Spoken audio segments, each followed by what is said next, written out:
Allahın çox acığı gəlir zarımaqdan, şikayət eləməkdən. Və dərhal şikayət həyatımızda təsirini qoyur. Bir çətinlik çıxır qabağımıza. Şikayət elədin, dərhal problem çıxır. Allahın xoşu gəlmir şikayətdən. Bu xoşu gəlməməyin təsiri budur ki, nur həyatımızdan qaçır.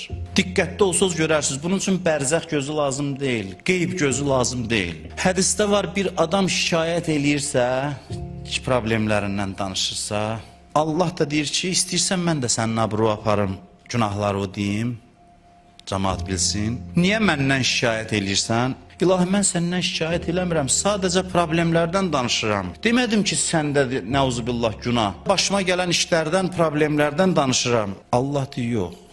Şikayət elədinsə, onda mən də sənin eybləri açaram.